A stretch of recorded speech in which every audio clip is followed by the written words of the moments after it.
Om Sairam my dear friends. तर हे जे मंदिर आहे साईबाबाचं, दोन संतांचा रहिवास एकाच मंदिरात असल्याने महाराष्ट्रातील नव्हे तर भारतात एकमेव मंदिर हे आहे. गुरुपौर्णिमेच्या निमित्ताने खूप मोठा प्रोग्राम इथं होत असतो. तर चला आपण जाऊया तिकडे. तर हे आमचा छोटा छोटा मस्त आदू तयार पण झालेला आहे. तर आम्ही सर्व एकत्र जात आहोत मंदिराकडे. ओके, चला आदू आता आपल्याला मस्त मंदिराकडे घेऊन जात आहे. तोही खूप एक्साइटेड आहे. I too also. तर आम्ही फायनली मंदिराकडे पोहोचलो आहोत. तुम्ही बघू शकतात खूप जास्त छान क्राऊड आहे. देन मस्त यात्रासारखं स्वरूप आलेलं आहे. इथं खूप सारे भक्त मंडळी इथं येत असते आणि आज तर छान प्रोग्राम आहे, त्यामुळे खूप जास्त इथं गर्दी बघायला तुम्हाला मिळेल. हे आहे एरंडोल शहरातलं साई गजानन संस्था आणि याची निर्मिती झाली आहे 2004 मध्ये आणि दोन्ही बाबांची स्थापना 13 एप्रिल 2007 मध्ये झाली आणि अल्पावधीतच हे मंदिर खूप प्रसिद्धमध्ये आलेलं आहे. प्रत्येक प्रोग्राम हा सेलिब्रेट केला जातो. ऋषीपंचमी असेल, गुरुपौर्णिमा असेल आणि देन मंदिराचा वर्धापन दिवस, पायीवारीही इथून निघत असते, अन्नदान, देन सत्संग. स्थापना झाल्यानंतर हजारो भक्तांना या मंदिराचे भरपूर अनुभव आलेले आहेत. श्री साई भक्त असेल की गजानन बाबांचे भक्त असतात, मनापासून प्रार्थना केल्यास येथे 1 ते 1.25 महिन्यात अनेक भक्तांची इच्छा पूर्ण होतात. असे सारे भरपूर अनुभव आहे ह्या मंदिराचे. तर जेव्हा तुम्ही येणार तर खूप मस्त मंदिराचं दर्शन करून या. खूप सुंदर आणि खूप भारी वाटेल. आणि आजचा प्रोग्राम इतका जबरदस्त होता. मस्त महाप्रसाद पण होता इथं आणि तुम्ही बघू शकता किती भक्तांनी इथं व्हिजिट केलेला आहे. आणि जे मंदिराचं ॲटमॉस्फिअर होतं, आजचं जे आध्यात्मिक वातावरण क्रिएट झालं होतं ते एक नंबर.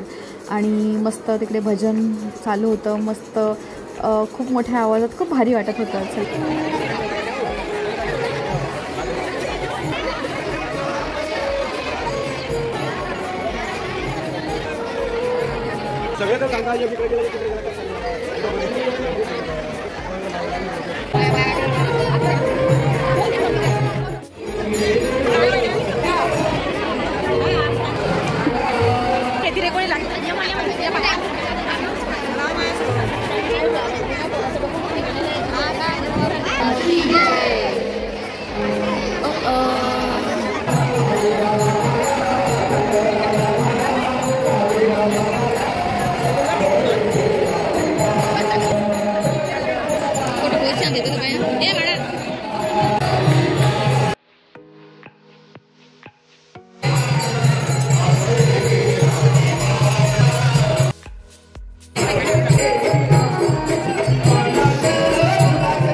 अशा प्रकारे आमचं सुंदर छान दर्शन झालं. खूप भारी वाटलं इथं. आणि तुम्ही प्रत्येक गुरुवारी इथं मस्त पारायणला येऊ शकतात आणि खूप भारी वाटतं आणि खूप छान एनर्जी आहे इथं पण. आणि बाहेर काही लोक इथं मस्त महाप्रसादाचा आनंद घेत होते.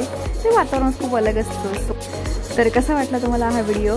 तर नक्की जा तुम्ही या मंदिराला व्हिजिट करा. ओम साईराम. पुढच्या व्हिडिओमध्ये आपण नक्की भेटूया. So till then bye bye, take care, thank you.